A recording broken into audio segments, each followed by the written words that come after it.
it was, it's a funny one.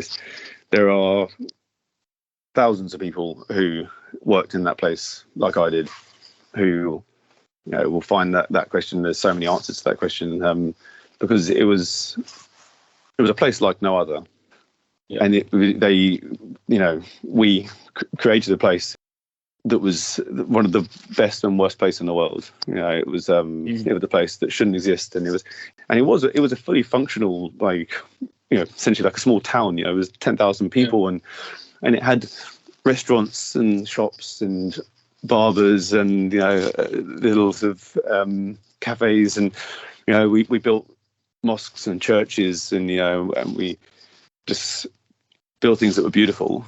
It became something quite fascinating and quite incredible. Like I say, it's one of the most conflicting feelings that I've ever felt.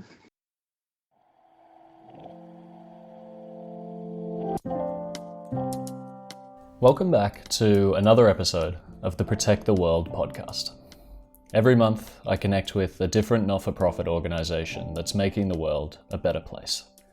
My goal is to learn about the issues they're tackling, interview the founder or director, and then share their stories with you. But I don't just want to share their stories. I want to contribute to their work as well.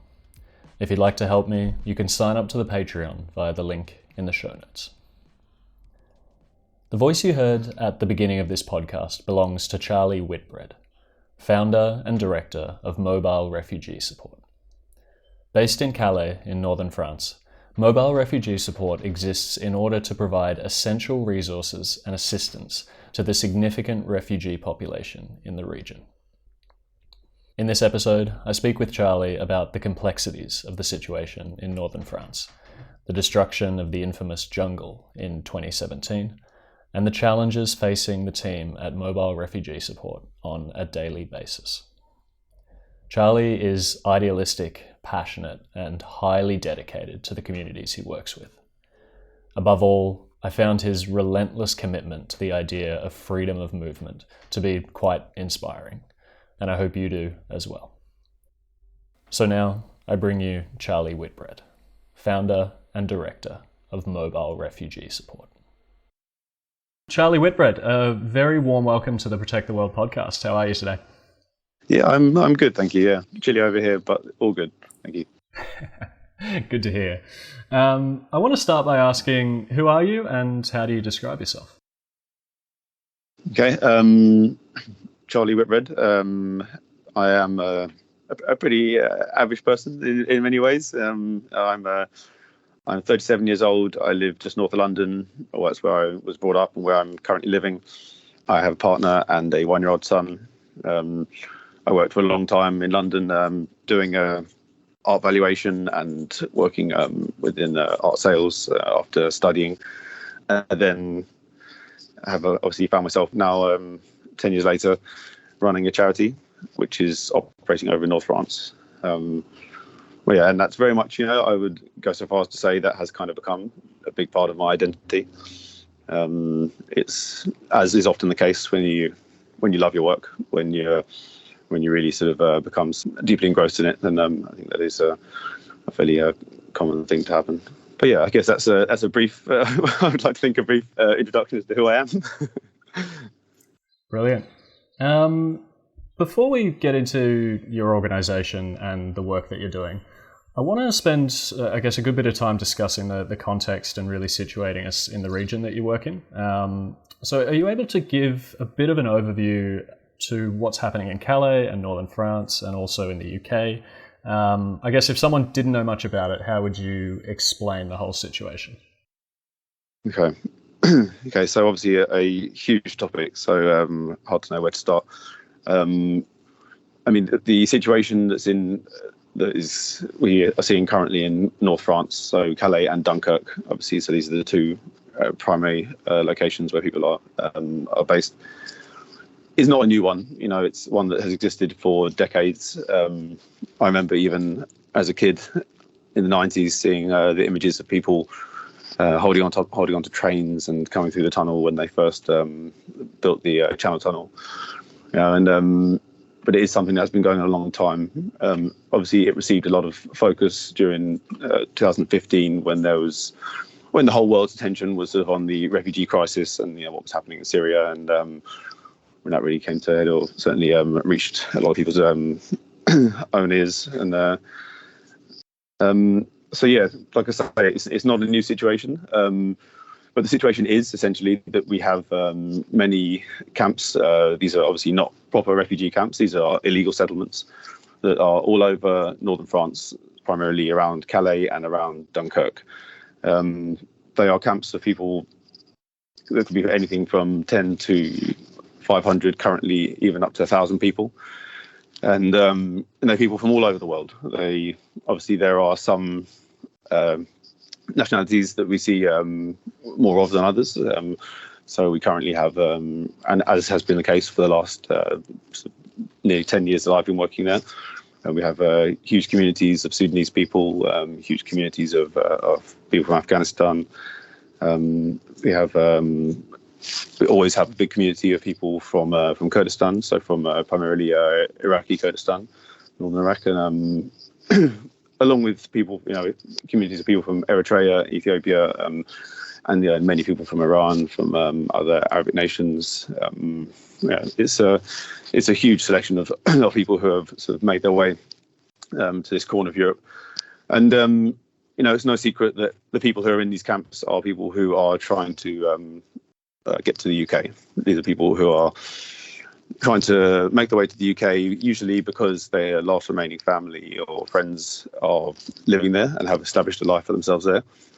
Sometimes they don't have any friends or family there, and it's just simply that it's the place that they've decided that they want to try and build a life for themselves. And that can be for so many reasons. It can be just simply because they speak the language.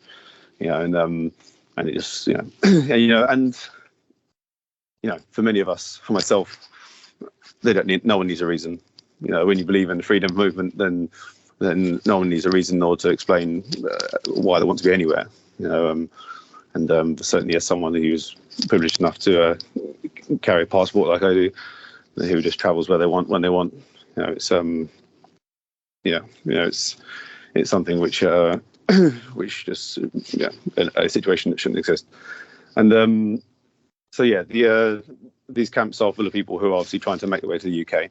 The situation right now, obviously, is very different from what it was 10 or 20 years ago. For a long time, people were trying to make their way across, even using the tunnel, but then that was made inaccessible. So then people were crossing on through heavy goods vehicles, so through trucks, which were being loaded onto the ferry. And this happened for a long, long time, for over a decade, where people were using this method. And it's something which was just accepted, and huge amounts of people would be caught and huge amounts of people would make their way through. And then the whole situation kind of changed a bit just around the time, because of Brexit and COVID. And that was where actually we stopped seeing people trying to climb aboard the heavy goods vehicles and the trucks to go across on the boat, because there were far fewer. The traffic was just reduced massively because of Brexit, and far fewer people crossing, and more and more people being caught, and the chances were far lower. And we suddenly saw, for the first time, a lot of people actually choosing to go across on dinghies, on boats, so on these small boats. And this is obviously what's been happening now for the last 2 years, just over that, nearly 2.5 to 3 years. And this is people who are crossing from that northern coast of France over to the UK on these very small boats, similar to the kind of boats that you see people making the journey from Turkey to Greece or other areas of the Mediterranean. And so that is the current situation, and a current sort of aspect of the current situation that certainly attracts a lot of attention. In the UK, it's a big point which our government used to actually kind of stir hatred and fear, about the situation. Is to sort of depict this image of an invasion. There have been newspaper headlines that have literally said as much as that, like calling it this invasion, which is, as we know, it's just it's people who are coming from countries that, if you want to get really political about it, like people who are coming from countries that the UK is directly responsible for the situation in which they're in their own countries, and along with other superpowers, France and the US usually involved as well, and it's just people who are coming over here to try and seek a better life, and the current government have done an incredible job of really painting them as just like loads of criminals and people who are coming to do nothing but harm. But yeah, so I'd say that's the current situation. Is and an overview, I think of how it's been. Obviously, the most famous thing aspect. Or the point at which North France really gained a lot of attention was 2015-16, where you had the formation of this of what was called the jungle, and that was where we had. I mean, that was when I first arrived in North France, and you had a camp of at one point 10,000 people, and really a very established because of the NGOs and small grassroots associations that were working there. You had really a lot of infrastructure and actually quite an established little settlement. It was in many ways very functional. But that was obviously where it really garnered a lot of attention. And following the destruction of that at the end of 2016, there's obviously continued to be huge amounts of people still around these areas, but being sort of this constant game of cat and mouse where they're pushed around by they'll find somewhere and build something resembling a camp, and then the police will come in the early hours of the morning. I'm sure we'll talk about this later on, and they will destroy the tents. And this is something. This is a pattern that we've seen, continue since end of 2016. That's an incredible summary. I had 6 or 7 different questions, and I think you've just answered pretty much all of them in one go, which is we can go very, back to very it. impressive. Yeah. No, that was really good. Really good breakdown of I guess the history and also the current situation. I'm keen to talk about the jungle and what happened there, and also how you've sort of established the organisation from that point. And I also am keen to talk about some recent policies in the UK media and that kind of thing regarding Rwanda and all of that a little bit later on as well. One thing just quickly on France and Northern France in particular, I'm interested why people are attempting to make that dangerous journey to the UK. You touched a bit on it, but what exactly does the UK offer that France doesn't? Or is it more about family and just the people that are in the UK?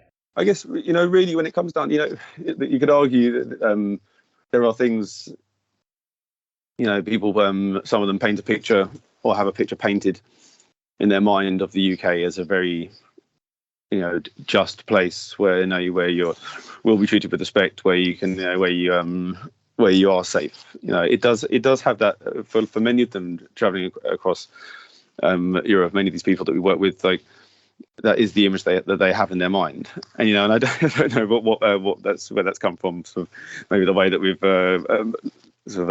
managed to just lie and corrupt history and what we have actually done over the last 100 years. But it's they do have this image of that, and in to some respect, like that you do see examples of that.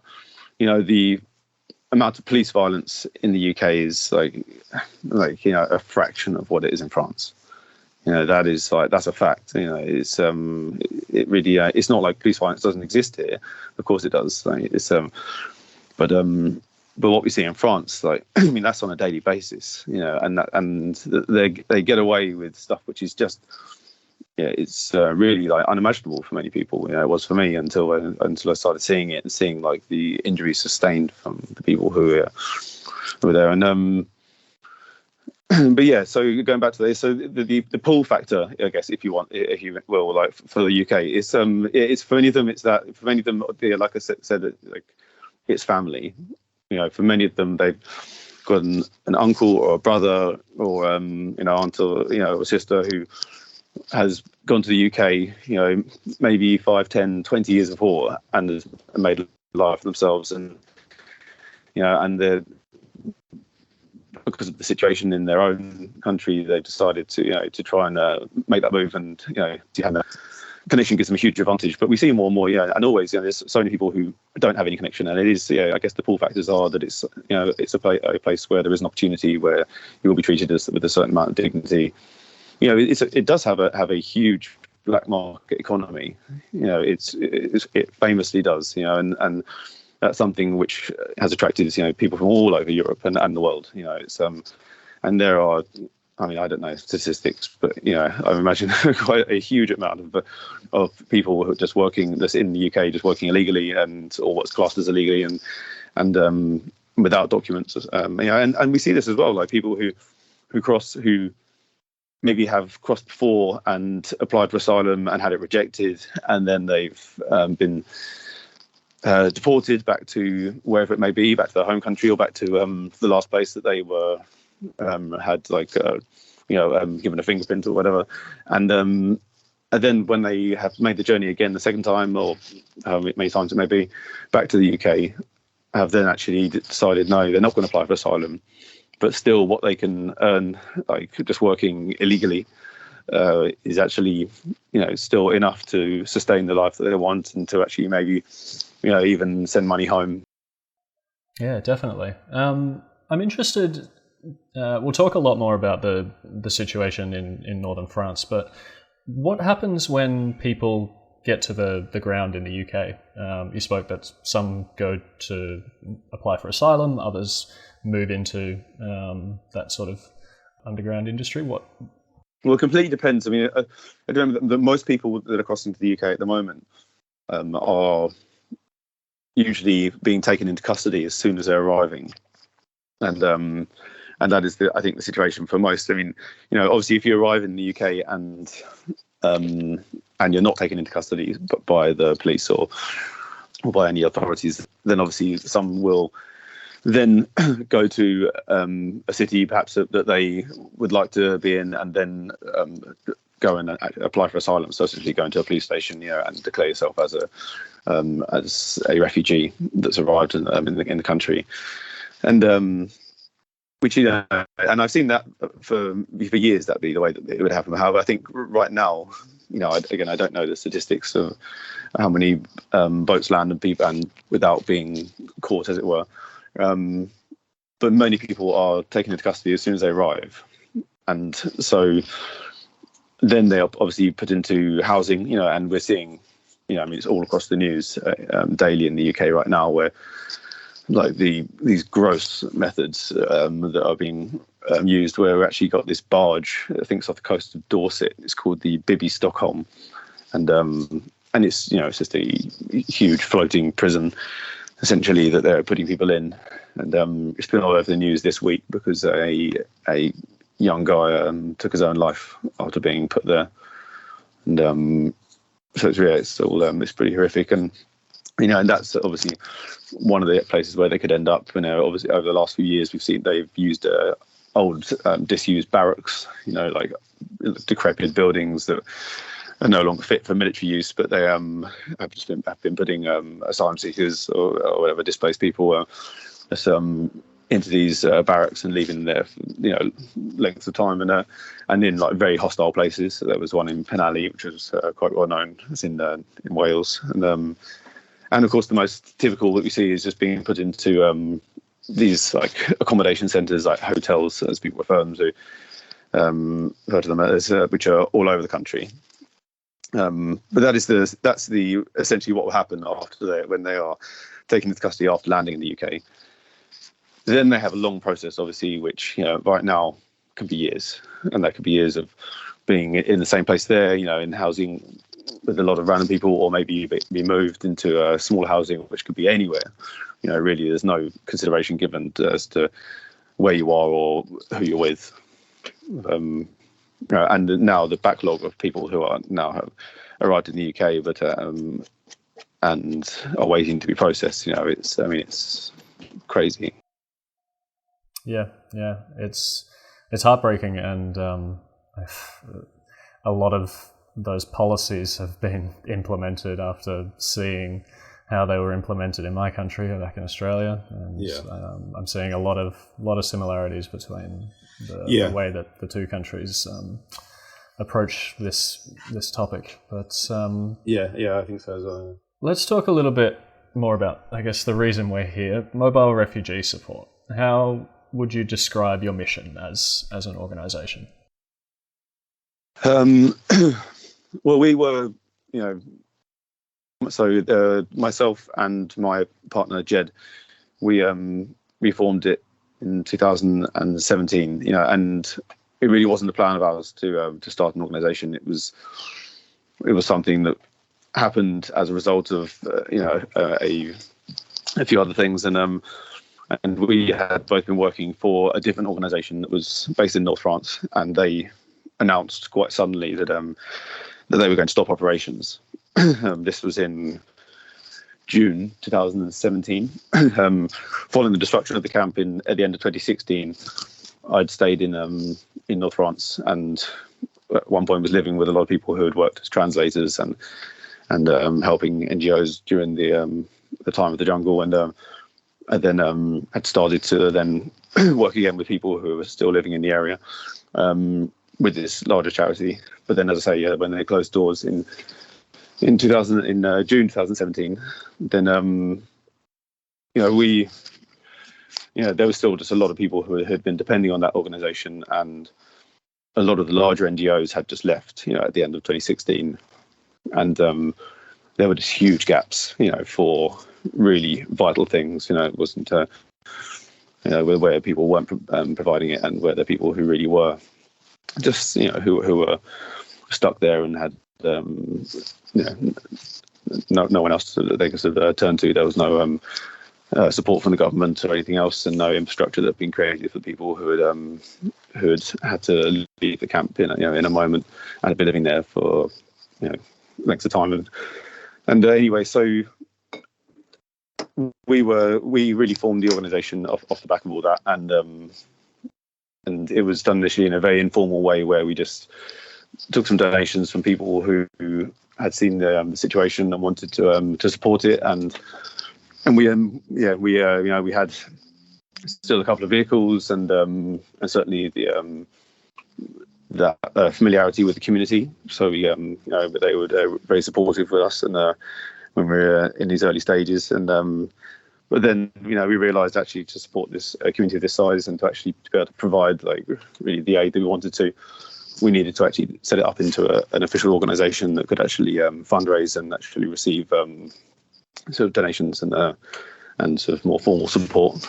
And so it was at that moment that we actually created MRS, and then from there, it snowballed. We had people come and work with us from larger charities and from other groups all over Europe, and from the UK particularly, and we then we started creating new projects and started to offer more and more services. We were and it was very clear that it was going to be a very different model organisation to many of the others that were operating in the north of France, and that I think was largely due to my own personal relationship with the community, and also Jed, the person I work with, who my partner, and then we worked for a long time, just with the budget that we had, and with the support of a few particular individuals, but then also from a lot of crowdfunding, and we operated out of shipping containers, and then in 2020 we finally signed a contract on a large warehouse in Dunkirk, and that was really where things we thought by that point we were taking a lot of responsibility for most of the people living particularly in the Dunkirk area, and we then we were able to really establish ourselves and set up a whole new range of services, and bring us to kind of where we are now. Tell me a little bit more about, how long had you been in Northern France before starting up the organisation? So I arrived in North France at the beginning of 2016. Okay. And tell me a little bit more about that period when the jungle, as it's referred to, was sort of dismantled, and how big a role did that play in your desire to sort of go on and create this organization? It was, it's a funny one. There are thousands of people who worked in that place, like I did, who will find that question. There's so many answers to that question, because it was a place like no other. It really, and it was my work there and the time that I was there that tied me to that place, like to North France. What do you mean it was a place like no other? This was at its peak, because of the support of so many NGOs and so many grassroots organizations, but also just so many individuals. Like so many individuals, there's so many just people who were in part of no organization and nothing else, but just came there just with just wanting to help, wanting to contribute, like with love, and we created a place that was one of the best and worst places in the world. It was it was a place that shouldn't exist, and it was and everyone who worked there and who spent time there has this same conflict in them. Whenever I meet people who I work with during that period, they all say the same thing, and you'll see it there's been documentaries made about it. There was quite a well-known documentary that was released on BBC that I feature in quite a lot, and everyone in that said the same things. It shouldn't exist, but people found things there and found themselves in this place, because it was a place that because of just how desperate the situation was, and then how much people really came together. There was such solidarity and such camaraderie that really nothing that I'd ever experienced. It was and it was a fully functional essentially a small town. It was 10,000 people, and it had restaurants and shops and barbers and little sort of cafes, and we built mosques and churches, and and we just built things that were beautiful. Even though this was a town built of pallets, scrap wood, tarpaulin, and what pitiful donations were given to us by the UN. It really but it was something. It was really a sight to see, and and some of the things that it was subject to, like the violence and aggression that it was subject to from the French authorities, but yet the way that people stood together from all over the world. Some of the estimations for how many different nationalities were at one point within within this community, people, whether they were living there or whether they were just had come there to try and to volunteer and to help. It was huge, and it was it was a special time. It was obviously for France and for Europe, it was a huge thing, because this kind of thing had never been seen before, and that was but then it was, I guess, because of where it was and the attention that it actually drew. It became something quite fascinating and quite incredible. Like I say, it's one of the most conflicting feelings that I've ever felt. Yeah, I can imagine. Is the dismantling of the community something you're comfortable talking about, or would you prefer to move on to another question? Honestly, I am comfortable talking about it. It's something that I think about a lot, and I've talked about a lot, and it was a huge thing for many people, and I'm comfortable talking about it. How did that all unfold? Well, we were given a date in which they were planning to start dismantling the camp, and the government then put a lot of things in place. They started having, they created these sort of processing centres, and they started just taking people from the camp and sort of say processing them, if you will, but just basically just bunging them onto buses and just sending them all over the country. And it was just thousands of people who were just put onto buses and sent to things that were not even fit. They called them CAOs, like accommodation centres, and they were not fit to be called, for any person to reside. And sometimes they were just old, abandoned gendarmerie posts, or and that were then just being converted just to house refugees and displaced people. And they did this for a good couple of weeks before the actual demolition begun, so to speak. And and they started there. I mean, to be honest, a few days before the actual sort of set date of eviction, it just became chaos, and you had huge amounts of the camp being set on fire, areas that still had people still living. It was, and it was unclear as to, there were so many people saying that it was a police operation, and I mean, I can say myself that I encountered someone in a burning building who certainly it looked like he was starting the fires, and it was not someone who was from the community that lived there. And a lot of people would say that it was the community that burnt their own buildings in a form of protest, I guess. Or but in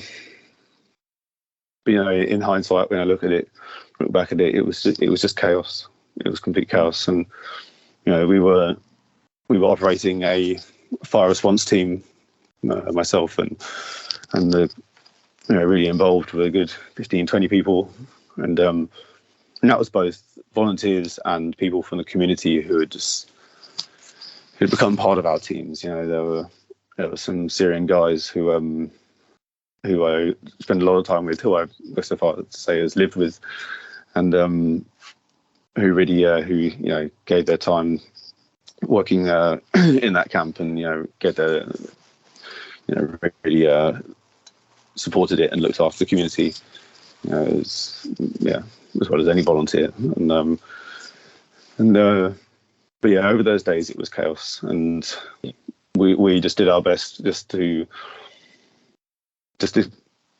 I guess control the fires, and to build fire breaks when we could. We had a truck that had been donated by Arcadia, the stage. It was a fully equipped sort of fire truck, an old 4-track that which undoubtedly saved lives. We had a man come in from Essex Fire Service who taught us all how to run hoses from the hydrant, and we had a hydrant in the centre of the camp. Because it was all anticipated, and we had that fitted before, and we worked for days, and many people really gave their all to it, and just to keep people safe, because the destruction was inevitable. And when it came to the last couple of nights, it looked like a war zone. And and at that point, the police could come in at any moment.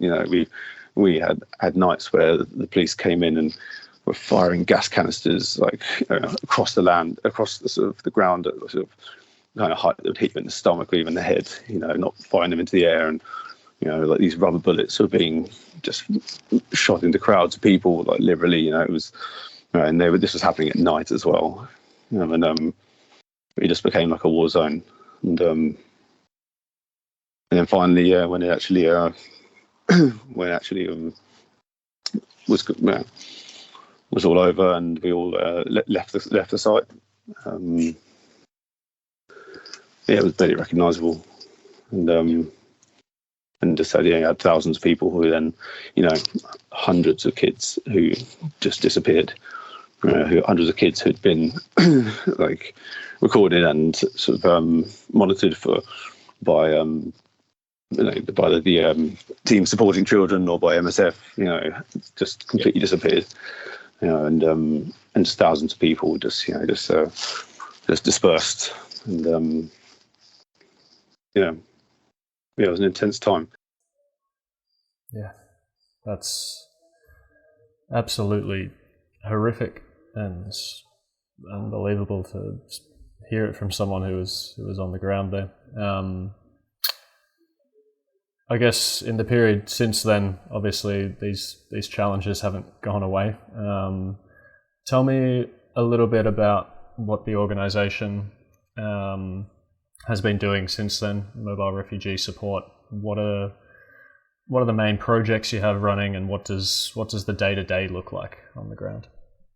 So I guess to kind of follow on from initially when I was talking about Amaras, like following the departure of everyone, it was really, our aim is really to fill the gaps, is to provide services that were not being provided like by the government or by other organisations, and to try and fill these spaces that are left by larger NGOs, and that's always been our thing that we try to do, and it still remains one of our things.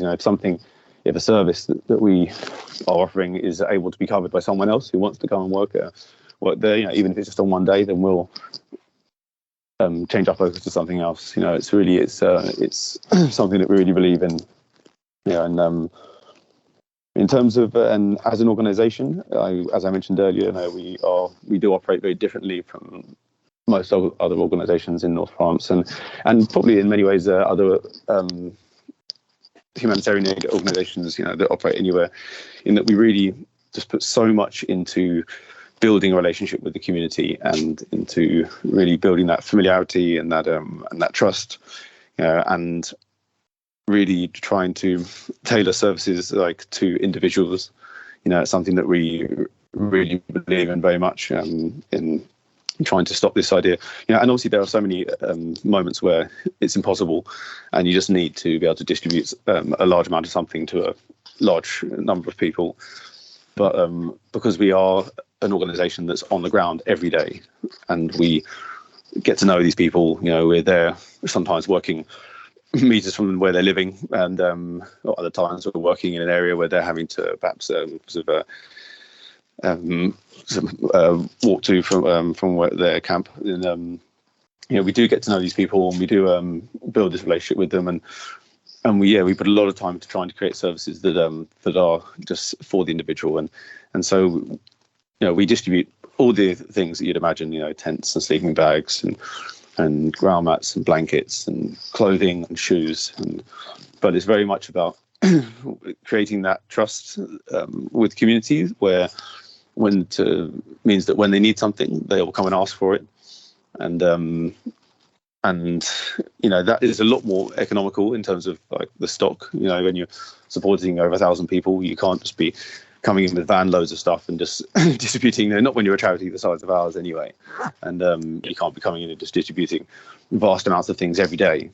And so actually, but then when people understand that the things that they need are there, are accessible when they need them, then actually it does work. It's many organisations try and create things which are forms of targeted distribution, and that is, in my opinion, is the best way. It's certainly the way that provides the most dignity, and that for us is really important. In people that we work with, that we support, these are people who have come from sometimes very from lives where they were very happy and content, and were very proud people, and suddenly they're here with their family and having to ask people for just the most basic of amenities or support. So we really try and make actually all the services that we offer very very personal, and in a way that does offer as much dignity as possible.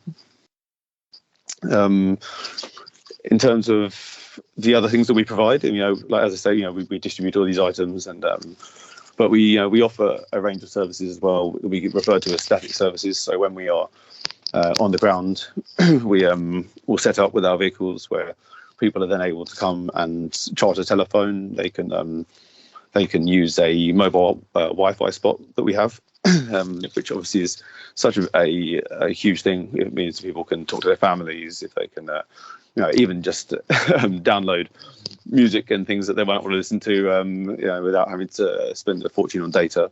It's but obviously, for us, like from the start, communication was a really big thing. We'd from the moment we started the organisation, people always asking if they could charge their telephones, and when they were doing it, they'd sit, for the whole time that we'd be there with our generator, just talking to their families across the world, and that was something that we really put a lot of importance to, and that's now one of our sort of most basic daily services. The Wi-Fi we do in collaboration with a UK-based charity. We do have some incredible projects. They provide Wi-Fi in all sorts of places across the world through these sort of mobile boxes that they've created. And the other services that we provide is, we have a network of, it's a whole range of things that where people, if they have any questions for legal support, then we do a lot of orientation. So we have a network of lawyers who are working in the UK who offer a lot of advice, a lot of information for people, before they arrive in the UK, that they can sort of try and understand what they're going to face when they arrive. But then we also work with French charities who obviously offer the same thing for people who want to take asylum in France, or people who have questions about something that we're not able to answer. And likewise, then we have the same relationship with medical organisations. We're really close with where people are able to come to us, and we can refer them for specific treatments, or make them a sort of a prioritised appointment if they have something particularly bad. But yeah, so these are obviously things that we do on a daily basis. We have we have all sorts of other projects. I don't know how much how much you want me to go into. We build power banks. We do provide a laundry service. We have a lot of things that we do. We do for a long time we used to offer currency exchange, which was a very tricky one, but it's it's a lot of things that were not being offered, and were services that the people that we were working with were struggling to access otherwise. It's that which is what leads to the creation of all of these sort of individual services.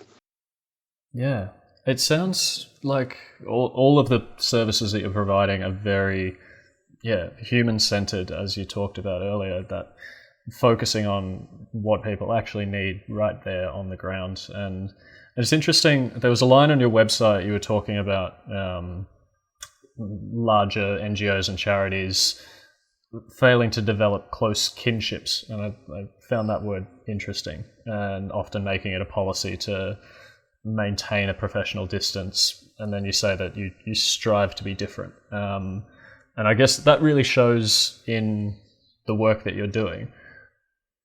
I guess my question is, those charities have that alternative in place for a reason, and do you find that it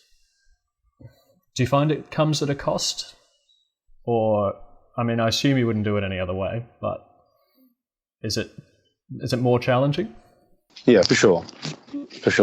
It's and for me, I wouldn't be able to do it any other way. And for Jed, my partner, I know that he wouldn't be able to do it any other way.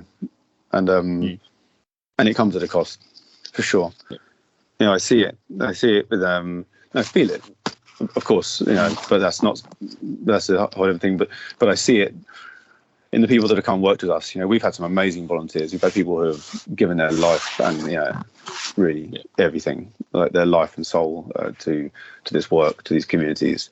I've seen some incredible people pass through here on this side of it. Obviously, there's so many people that I work with who we support, but also on the volunteer side of it,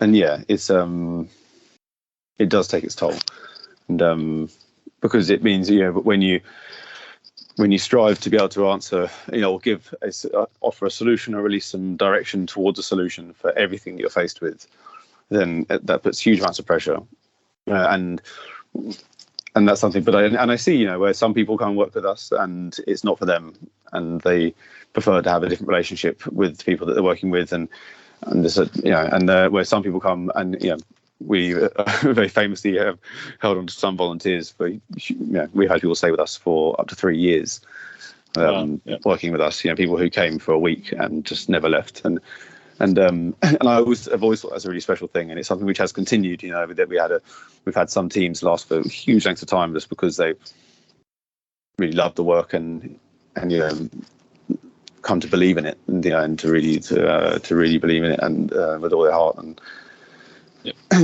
and I believe, and I think that the thing that makes, you know, undoubtedly the thing that makes our organisation so special is the relationship that we have formed with the community, and and that trust and respect that we have with them, and it obviously takes its toll. But yeah, as you say, I wouldn't be able to have it any other way. It's so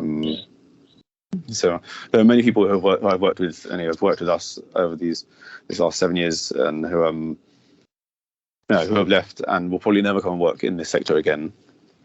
And I hate that it's had that effect, but it does. You know, this is just like all forms of trauma. You know, they manifest in different ways and affect people differently. And for some people, you know, they'll never come and work in this sector again. But you know, when I talk to them, I know they also wouldn't have had it any other way, and that they would never have changed their time working there, like working where we do. What sorts of people are you looking for as volunteers? Are there specific sets of skills, or is it more of a mindset? Yeah, really hit the nail on the head. It is because, you know, I mean, I do the recruiting, and you know, we've had this year especially, we've had a huge turnover of volunteers, far more than normal, and you know, it's so interesting. You know, you do see it's always. I mean, we almost pay no attention to CV anymore, because we've really found over this year, especially where we've had, like I say, had such a huge turnover of volunteers, that we just doing it. But you know, 10 minutes talking on a video call is equivalent to hundreds of emails back and forth on a CV. It's you know, you can tell so much, and you can read so much, and you know, and relevant experience is it's great. You know, there's no question that it's so useful. You know, even if it's just that they are familiar with the situation and have sort of seen it before, you know, that still takes away that initial shock that people will feel often when they see the situation. You know, and also people who have worked, you know, all across Europe, or you know, elsewhere across the world, and it's so yeah, relevant experience is a big thing, but so much of it really, you know, when I look at the people who have stayed with us and worked with us and really thrived and really become bound to it, you know, it's like I think you said, a mindset. You know, it's a type of person. It's people who type of character, people who are so open and really do, yeah, as I keep saying, sort of really believe in the work and the importance of it, and who do start to develop those bonds with the community, and do actually, and also, you know, who also feel that anger and despair that people are enduring this, you know, that people, you know, and people are all over the world, but it just seems particularly absurd that people are, you know, in this little corner of two of the wealthiest nations in the world. You know, it's yeah. I guess on that, there was another line on your website that stood out to me, which was, "We will always operate in absolute solidarity and in abject defiance." Defiance to what exactly? There's so many things. There's so many things, but in the context of that statement, then to the policies that are being made, to the policies that are in place that are forcing people to live in these conditions, that are killing people whilst trying to reach their destination. It's but yeah, that primarily is what we work in defiance of, and you know, despite the constant just fear mongering and just xenophobia and everything that is pumped out by the British media. And despite this like huge like just conquest to villainize like all the people who are coming here, just from countries that have just been ravaged by nations like ours, it's really against all that. Despite that, and like many people I know who have worked in this situation, I've lost friends over this. It's a hugely polarized topic, as you can imagine, in the UK, and I'm sure it is in Australia. And I've lost many friends over this and these and my work here. Yeah, I mean, speaking of policies, I know the UK's Rwanda plan has been in the media a lot lately, and maybe it's just that's what's currently in the media cycle. I'm sure you probably know a lot more about the ins and outs of all of these different policies, but I guess I'm particularly interested in what the feeling is towards this proposal and other types of policies amongst the communities that you work with. Is it something that's commonly discussed that people are pretty aware of, or not so much? It really it depends. When they first announced the Rwanda plan, which was that early this year or was that last year? I lose track. It's been going on for a while, so it was last year, I think, probably, wasn't it? And when they first announced it, there were absolutely without any question created a huge stir, and people were scared, because they're all watching the same world news that we are, and this proposal, this idea that they'll arrive in the UK and then just be flown off to Rwanda. There was a moment where everyone stopped sort of moving, as it were. And that there clearly was a lot of hesitation from people suddenly about going. And then, of course, then time went on, and there was actually happened to be, fortunately, some resistance to it, from people, not just people from the far left, actually like people just whose politics are slightly more to the right, but just a little bit more human, understood that it just wasn't right, and so obviously then time passed, and no one was actually being sent to Rwanda, and so then it started to fade in people's minds, and so right now, I would certainly not say that it's seen as a big deterrent by many people. I'm sure there are still some people who are probably in the back of their mind, but I think because it's been it's been posed for so long and it's fallen through so many times, I think that's has made it slightly less worrying thing for many people. Yeah. I'd like to shift focus to you now as an individual, if that's all right. Tell me, were refugee rights and humanitarian issues something that you were exposed to from a young age, or how did that all come about? No, it wasn't something. No, I was raised by a wonderfully compassionate and kind mother, and my grandparents, her parents, were equally kind and gentle individuals and very empathetic, and and I did watch my grandmother. She'd take in anyone, and my mum was the same, and they both have been involved in a lot of very positive causes, and and supported a lot of very important issues that have gone on over their lifetimes, and so that's obviously a huge impact, I think, like for anyone, your parents are just such a huge part of the person that you certainly start to become. But no, I never had any involvement with refugee issues or humanitarian issues.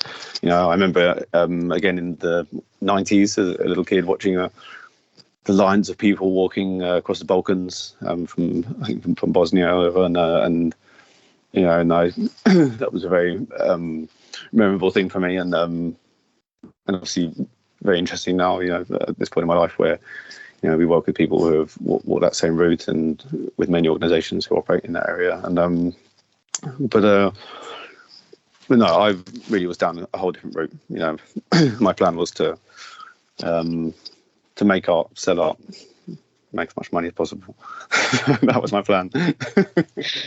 And nobody who wants to make as much money as possible goes into humanitarian aid. Unless you're running UNHCR maybe. But no, that was not my focus at all. And for me, the switch happened. Like many people, it's such a, I think it's a very natural and common thing, I think, within humans. So, some unexpected and unfortunate events really led to a big change in my life, and me then suddenly feeling a lot of dissatisfaction and frustration with what I was doing, and and it led to me really looking for change, and looking to find, for use of a real cliche, but to find us a purpose, as it were. And I've been working in London over the years leading up to when I went to France, and it really just wasn't finding any satisfaction or any fulfillment there.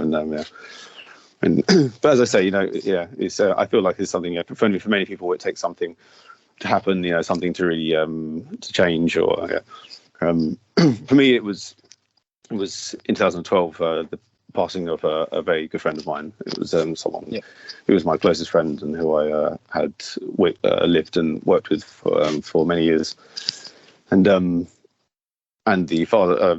So I'm the godfather to his daughter as well.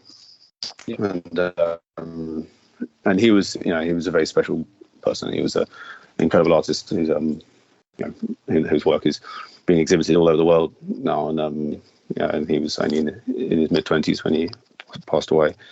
But that was the thing. That was the real turning point for me. And from there, I had a few years of really just being all over the place, going between different jobs, and being very unsure of what it was I really wanted. And then I took these jobs working in London, and it really wasn't right. And then at the beginning of 2016, I was very depressed and very very low, and I was smoking a lot and drinking, and taking tablets to sleep. And I had for a few years developed some quite serious habits with a few substances, and was just really was not in a good place, and and I stopped turning up for work, and I was really quite lost, and actually a good friend of mine came over to my house, or the house where I was living, with my cats, and he showed me some drone footage of bombs going off in Syria, and obviously this stuff was going all around. This footage was going all over the world, and what was happening there in 2015, and I was quite taken aback by it, and because I'd really just been holed up and in my own little world, and quite oblivious to what was going on around anywhere else, and I was quite shocked by the footage, and then in a very hasty moment, I signed up to go and work with a charity that was working in Bekaa, which is on the Syrian-Lebanese border, and decided that actually it would be a better use of my time, and so I looked into this, and then signed up and started making plans for someone to come and look after my cats, and that was pretty much the only thing that was tying me down at the time, was just a couple of cats, and I say just a couple of cats, they're very important, but yeah, and then And I think, funnily enough, I think that this same friend had suddenly worried that he had kind of sent me off to never be seen again. I think, and when he had come round about a week or so later, he was showing me footage of North France, and showed me some stuff that was happening over in Calais, and it was at the time they were making moves to dismantle the first site of the jungle. And obviously, there was a huge uproar about that, and understandably, and yeah, he showed me the footage of this, and I thought, you know what, Calais is, as close as it is. So I just, and I read a load of stuff that was happening over there. So I packed my car with a load of tools and a load of pretty random stuff, and drove over there, and the following day, went down to the site with a chap that I'd met. He was a war photographer. He had been planning to come down for a while, and I went down to the camp with him, and suddenly within minutes found myself helping move these huge shelters that were about to be demolished by diggers and bobcats, and from that moment was just completely swept away, and but that was ultimately what led to it. Wow, that is a spontaneous decision for sure. Yeah. But it sounds like one that has really changed your life. And oh, absolutely, yeah, completely. It changed direction. Yeah. I returned home to sort a few things, and then went back to France, and that was it. I stayed there I was there for pretty much that entire year, and it was absolutely, as you say, really changed the course of my life. Yeah. What advice would you give to a young person who's interested in working in refugee work and humanitarian work? Is it to jump up and drive to Calais, or is there other advice you would give? It depends. I guess it depends what work you want to do. Like what, so many ways in which you can support these issues. And when they are like issues as huge as like humanitarian issues like this, there are so many ways. For many people, that's actually through studying law, and going into human rights law and working with as an asylum lawyer or whatever way, I feel like every role is obviously so vital. I wouldn't want to give one more importance than another, but then one could argue, obviously, ultimately those people who are actually trying to change the policies, that maybe is the most important role. If the policies change, then everything changes. But then again, you could just as easily argue that the people at the opposite end of that, people who are like ourselves, who are working on the ground, if no one's there to support people while these policies are in place, then people just suffer. And it's but it's so I guess for someone, talking to someone who wants to be involved, someone who's passionate about the movement of people, about the freedom of movement, about working with refugees or with displaced people, I guess people need to think about what area that actually suits them, and that they want to, in what way they want to support it. If there's someone who wants to work on the ground, who wants to just work with people, who are still in transit, who are still on the move, then really, get in the car and drive to Calais. But as we know, they're all over the world. It's but we're seeing this. There's huge movements of people across all of Europe and all of the world. But obviously, it's these hard borders and these particular hotspots that actually where people are kind of stopping and getting caught. And that is like in Europe, obviously, most famously Greece and the Balkans, North France, and then also the Italian-French border. And but it's for people who they feel their strengths lie there, then absolutely. The best thing you can do is just is to go and work with a grassroots organisation, and start to actually work with people and sort of I guess get that experience. It's But then for many people, they want to create more of a career through it, and that's understandable. And so actually for them, maybe it suits them better to work with a larger organisation. The people obviously we work alongside Medicine Demand and the Red Cross and MSF previously, and all these huge organisations. Some of the biggest in the world, and there are many people who choose to work with charities like them, and so they can actually build more of a career in it. But then it's working on the ground is not for everyone, and there are so many other ways in which people can support this.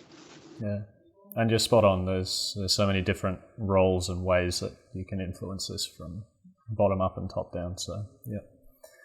I want to ask you about your toughest, most challenging day or experience working for Mobile Refugee Support, but I also want to ask you about your best, most rewarding day or experience, and I'll let you decide which you'd like to speak about first. The most rewarding one is a hard one.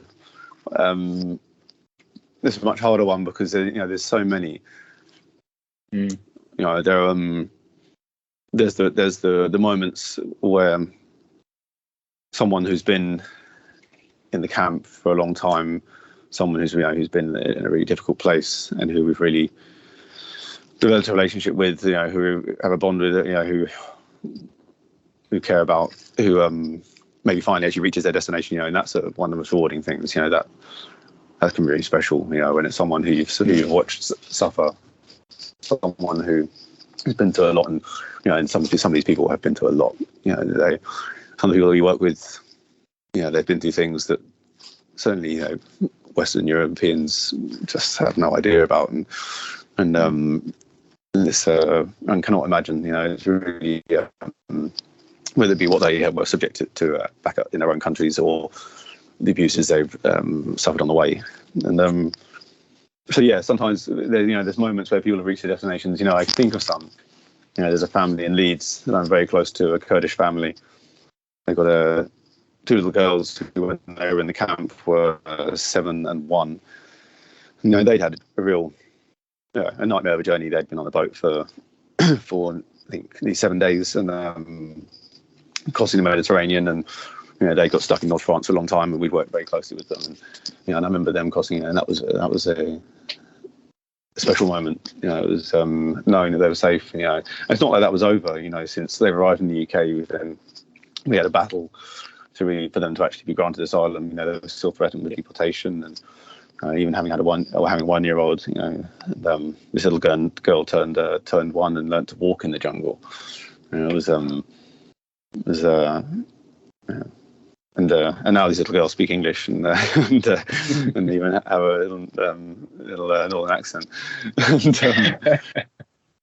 And this, there are moments like that.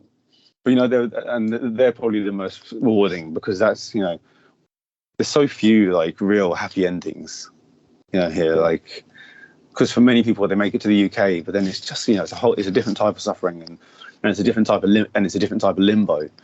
For people who in a country as hostile as the UK, that has the policies that are as strict and rigid as they are, for so many people when they arrive here, it's that relief of not being in a camp and being finally in the system. But it's not like it's over.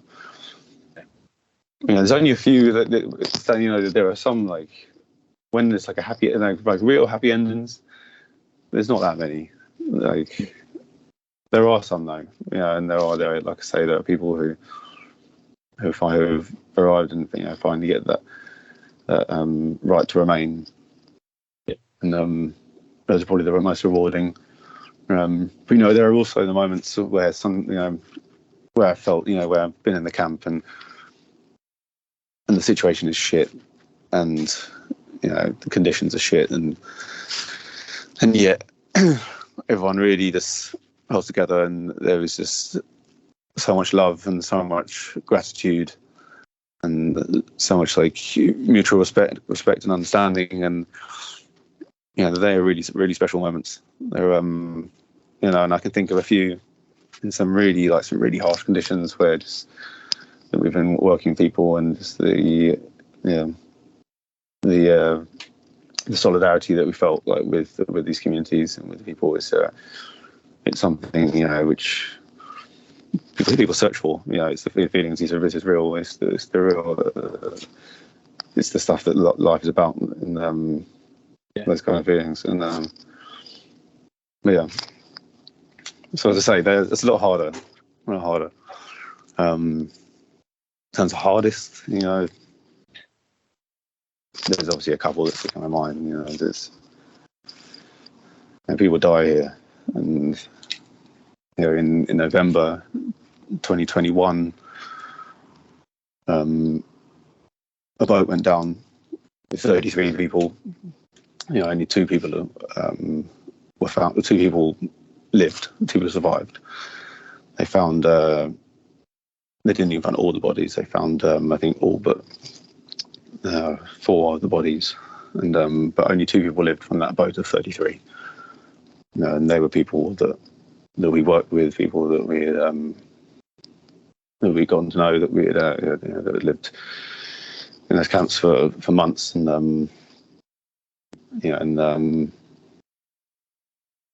that was a difficult time. It was there were people in the camp who have lost, you know, brothers and sisters and friends, and you know, it was and of course, you know, when things like this happen, you know, the vultures instantly swoop, and you have every single journalist in the UK or North France suddenly in the camp and wanting to talk about it and to just to film the grief and it's that was one of the hardest days of my life.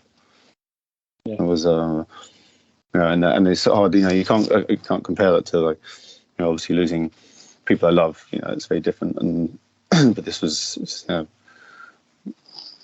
very different to anything I'd ever been through, and you know, and there are others, you know, in 2000 and others that really stand out for me, and you know, in 2000 and I think 18, there was a chase between some, you know, displaced people who were in the car, you know, as the sort of news states, with a smuggler, and they were being driven somewhere and were being pursued by a Belgian police car. And from as far, you know, and this is now that, because there's been a lot of stuff that's been gone through this, where the police have actually had lied and covered up evidence, and then it'd been revealed what had actually happened. And anyway, they opened fire on the car, and a bullet had gone through the window and into the face of a 2-year-old girl, and the young girl, her name was Morda. She was unable to be saved, and you know, this was a huge thing. You know, this was a family that most of the people there had worked with. You know, had been in the camp for a long time, and it was you know, that shook the community, and that shook really everyone who was working there, and really, I mean, even now that they do a visual, I think, yearly to mark another year since the death of Morda. You know, and the stuff that happened after that, you know, where the police tried so hard to hide a lot of evidence, and, you know, and really tried so hard to deny responsibility, and yeah, that was a particularly horrific one. And I guess the last one that really sticks in my mind was just a young boy who we worked with.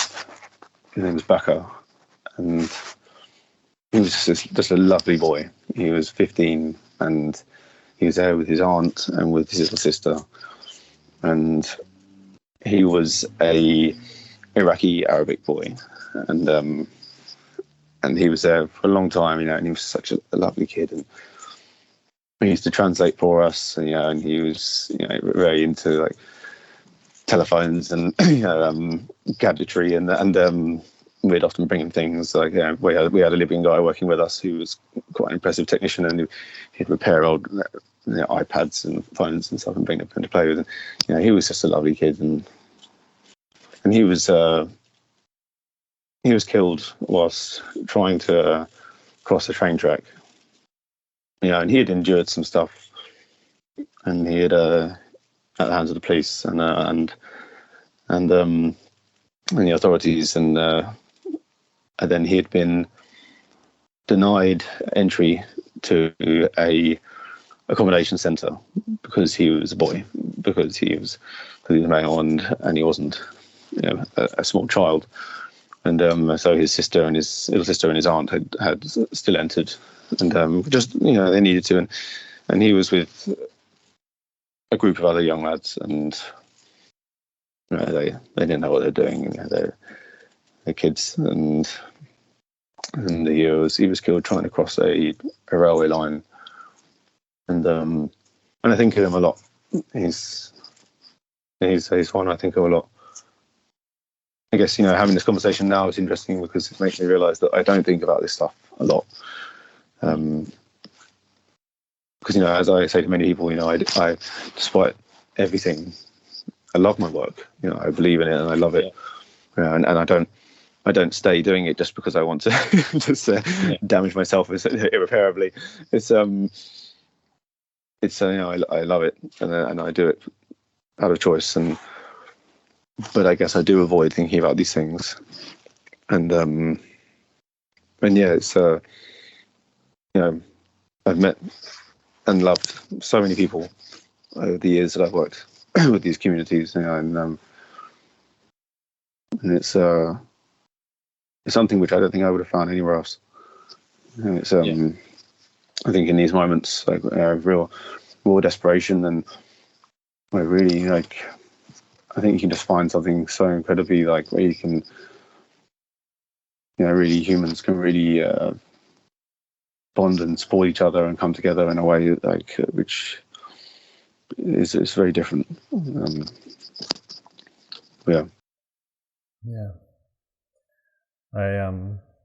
My next couple of questions are a bit more lighthearted, but I just want to take a moment to say thank you for your honesty and for sharing all of that.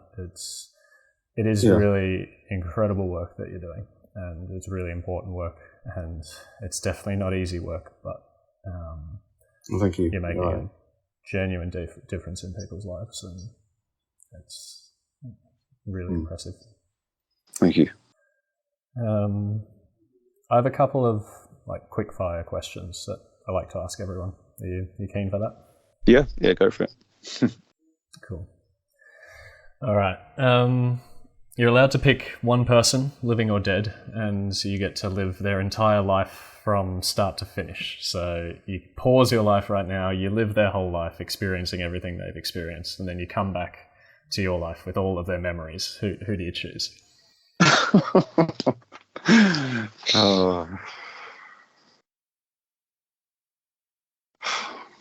Do you know, it's such an interesting one. Because my thought instantly, my first thought was just to go to was thinking of someone famous, someone, I say famous, but someone who maybe had lived an incredible life and had seen all sorts of things. But then it's when you said also you get to have their memories of their life.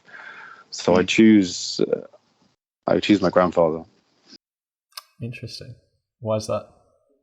Because there's so much about him that I didn't know, and because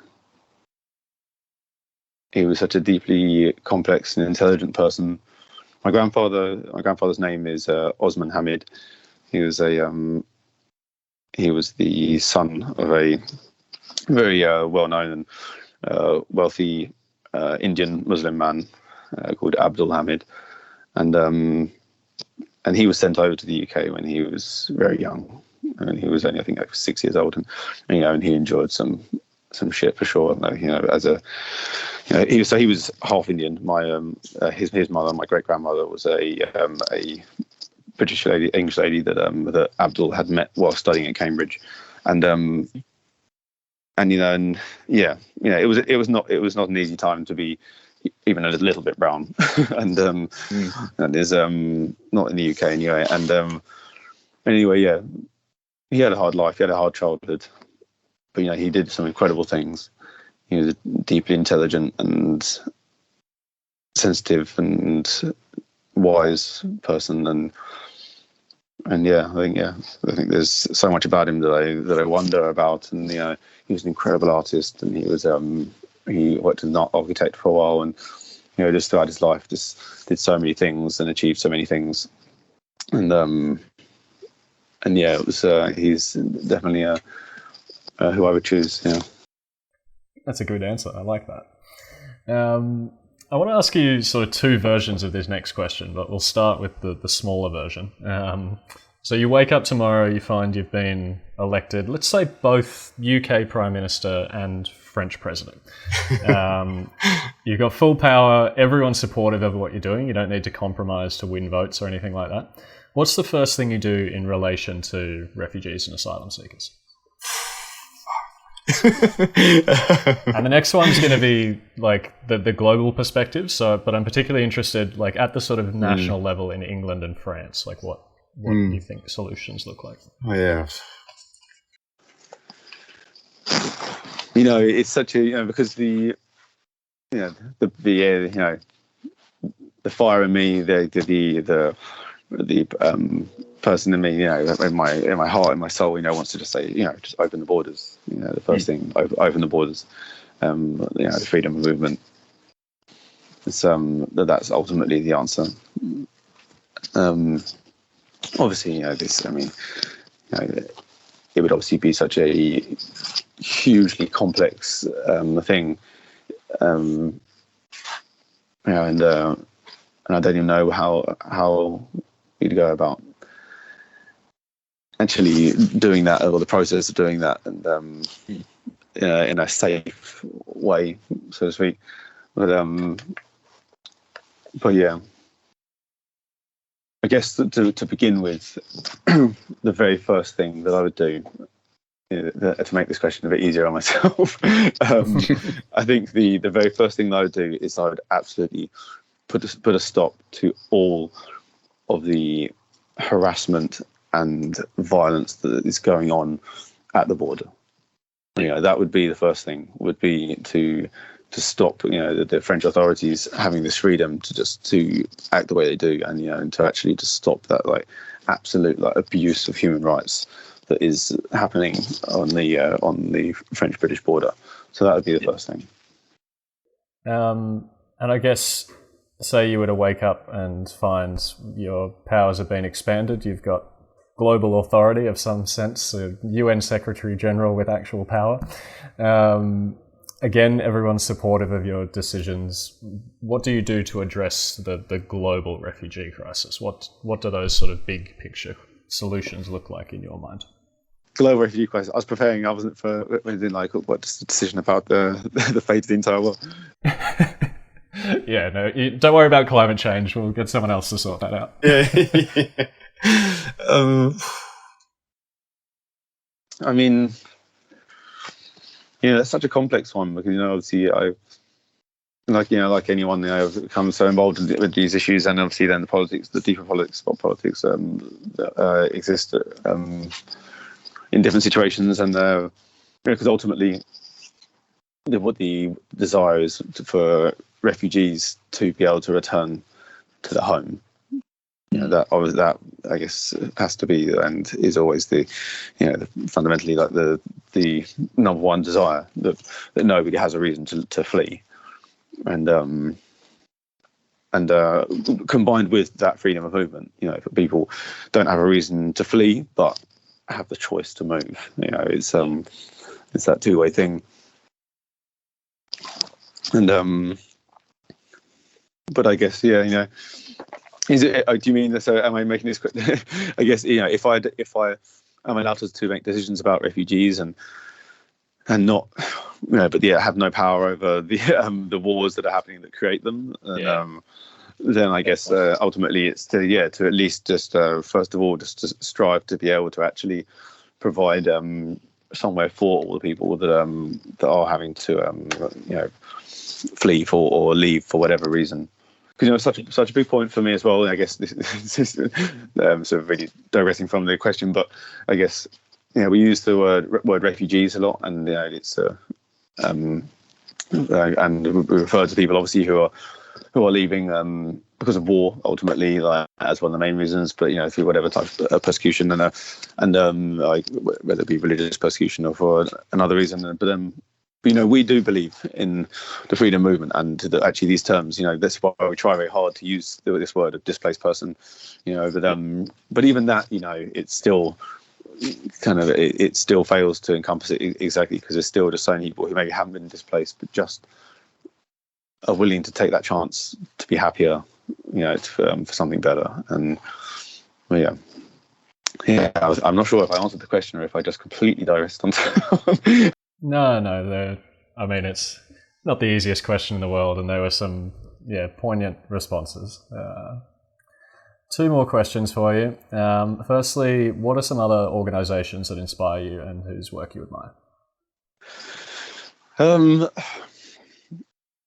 I mean, there are so many. There were organisations that I saw that I was very impressed with the way that their model and the way they operated, which gave us myself and Jeddah ideas for how we were going to run MRS. And I think one of them at the time was one that was, I think, Shelter Box was the name of it. I used to see it, and I used to follow the work. I haven't followed what they've done for a long time. There was also a charity working in Greece called Refugee Support Europe, who again, I liked the model, and I felt that they had a very similar approach to us. And I'm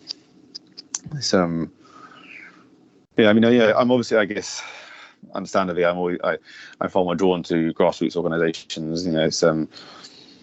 It's charity is such a controversial sector, but when you get to these huge mega charities that have got a CEO on £250,000 a year, then it's it becomes a really, then there's suddenly all these actual uncertainties as to where your money's going, or as to the true intentions of the organisation. There are also organisations that that I work with that I've really respected, and in the way they've run, and so there's on the ground right now. There's I think you spoke to one of them, the Refugee Community Kitchen. Yep. They're a great organisation. They one that we've worked with for many years, and they were there obviously when the jungle was there in 2016, and then continued to operate and support people who have been there since. And but there are many. Yeah. And the final question for you, Charlie. If people were to donate money to Mobile Refugee Support, what kinds of things would that money go towards? Good question. So primarily because obviously everyone knows that obviously running an organisation is expensive in its own right, even before you start buying materials.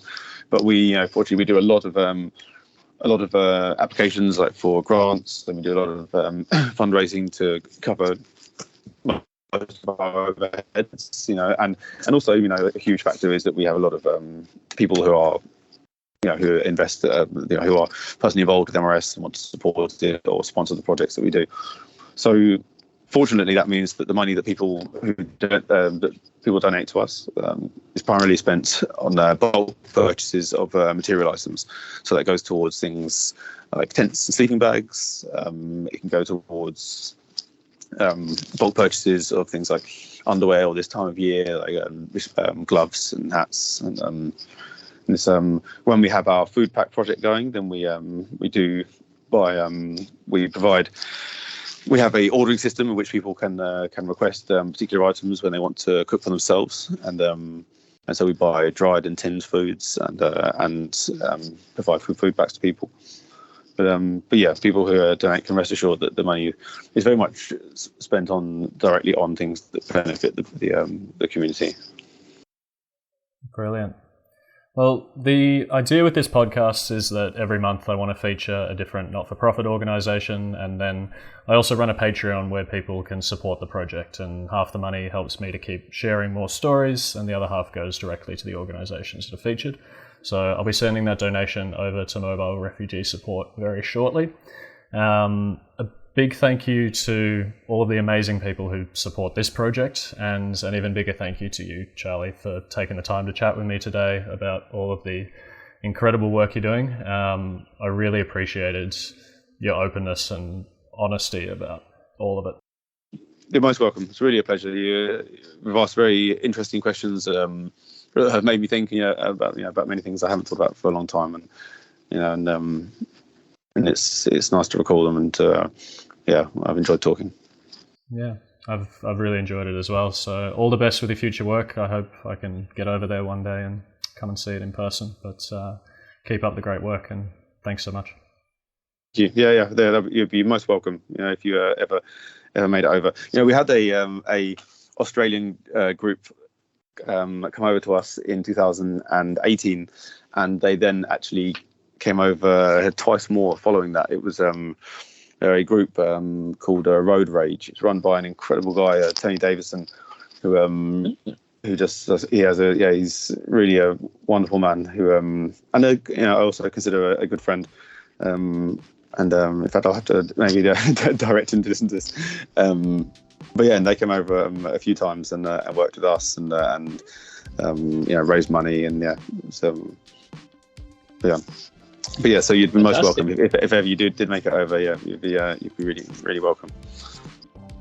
Brilliant. Well, yeah, thanks for that, Charlie. Take care, and we'll keep in touch. Yeah, great. Cheers.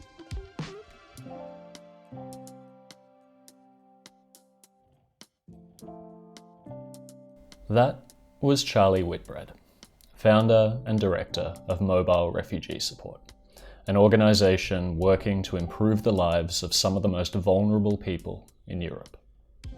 As always, I'd like to highlight 3 key points that Charlie made, and the first is this one. I guess, having this conversation now is interesting because it makes me realise that I don't think about this stuff a lot. Because, as I say to many people, I despite everything, I love my work. I believe in it and I love it. Yeah. And I don't stay doing it just because I want to just damage myself irreparably. I love it and I do it out of choice. But I guess I do avoid thinking about these things. And it's I've met and loved so many people over the years that I've worked with these communities, and it's something which I don't think I would have found anywhere else. This kind of sentiment is something I hear a lot from people working in the not-for-profit sector, whether it's in refugee work or other forms of humanitarian aid or even in conservation. It's almost as if they're experiencing a wider range of human emotion. The work is extreme in both directions. The highs are unlike anything you'd get in everyday life, the connection, the camaraderie, but the lows can be absolutely devastating. Both are important, though, which leads me to the next key point. In November 2021, a boat went down with 33 people. Only 2 people were found. 2 people lived. 2 people survived. They found. They didn't even find all the bodies. They found, I think, all but 4 of the bodies, and but only 2 people lived from that boat of 33. And they were people that we worked with, people that we had gotten to know, that we had that had lived in those camps for months, and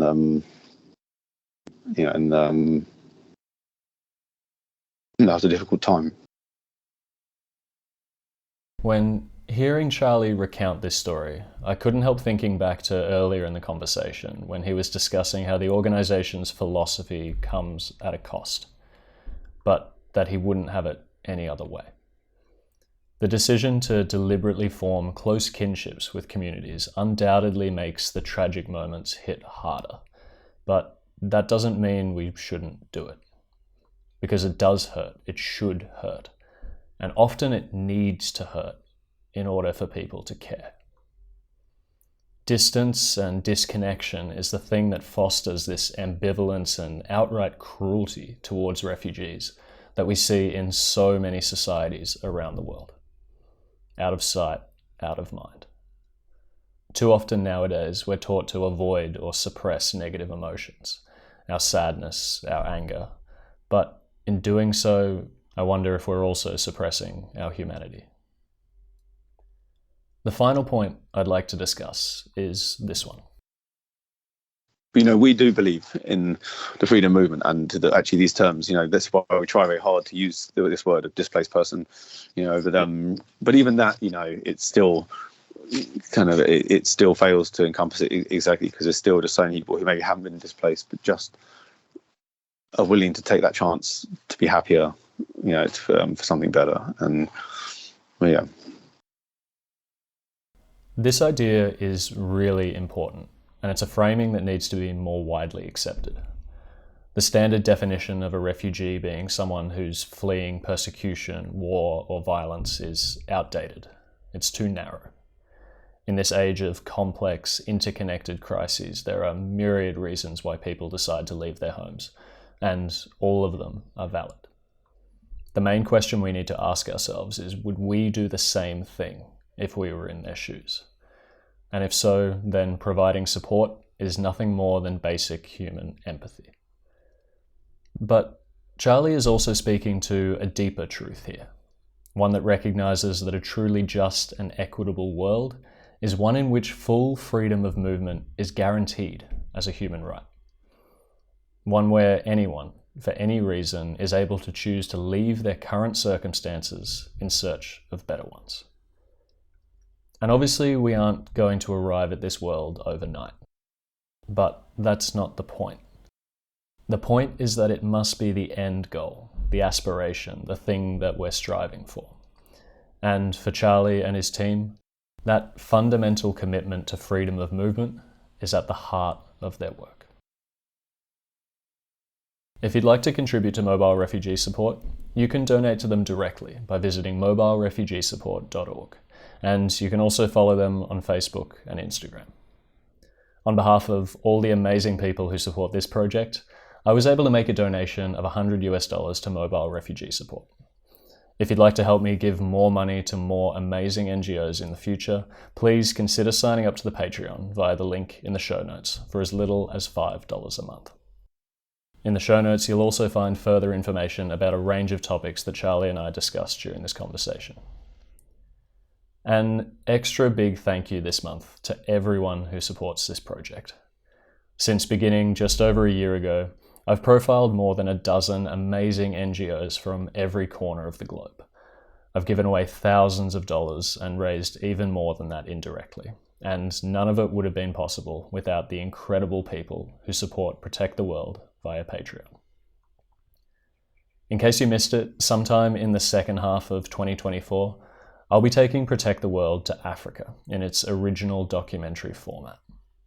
The goal is to spend 12 months visiting 12 NGOs in 12 different countries, producing a short film, a podcast, and an article about each organization, while also donating as much money as possible.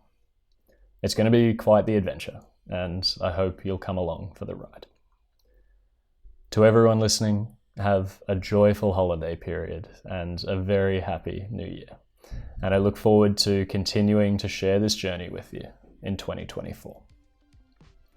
Lastly, another big thank you to Charlie Whitbread for being keen to chat with me about the incredible work of him and his team.